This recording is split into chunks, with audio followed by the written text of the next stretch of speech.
mapagpalang araw po sa ating lahat. Ako nga po pala si Andrea Jen Agner at welcome po sa aking 365 Daily Devotion ni Pastor Russell Ocampo Seminary Edition. At ngayong araw po ay June 4, 2025 at ang topic po natin ngayong araw ay Inner Sense of God.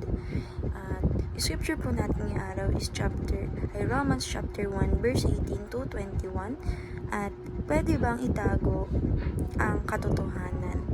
And sabi po dito sa ating concept na inner sense of God as instinctive awareness of God's existence that every human being has. This inner sense is not learned through external teach but is embedded in our nature as image bearers of God.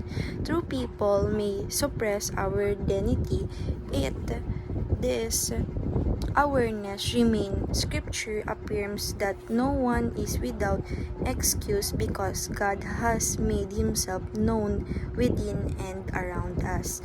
And yung scripture po natin na Romans chapter 8 verse 18, chapter 1 verse 18 to 21 na God round out unrighteousness.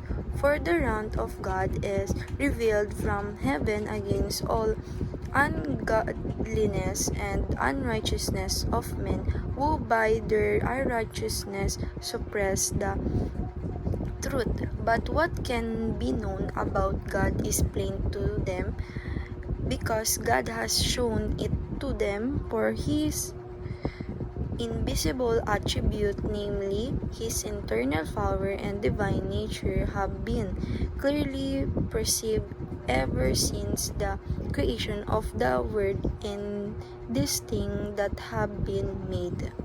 So, ang teaching number 1 po natin is the truth of God is present in every human heart.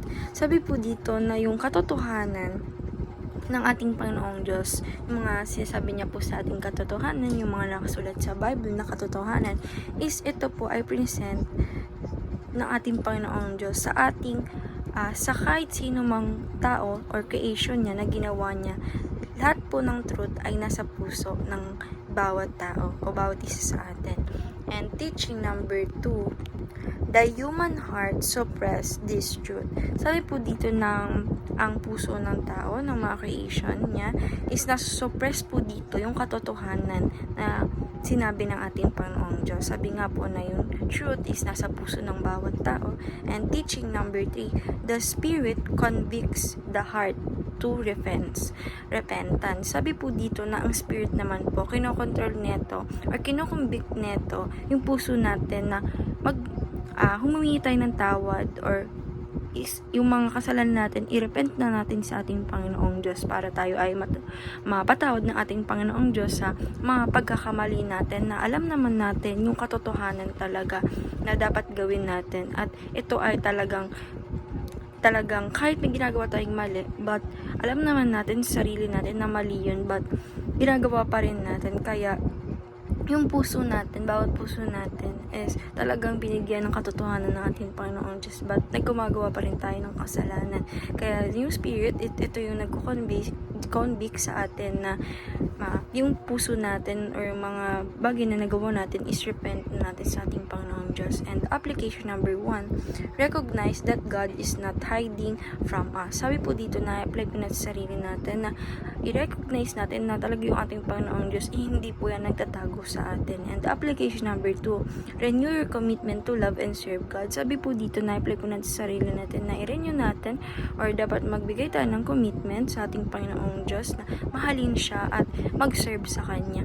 And application number 3, respond in worship as you behold God's creation. Sabi po dito na i-apply po natin sa sarili natin na mag-respond po tayo na mag-worship tayo sa ating Panginoong Diyos at maging behold tayo na creation tayo ng ating Panginoong Diyos. And ayun lang po ngayong araw. Maraming salamat. God bless.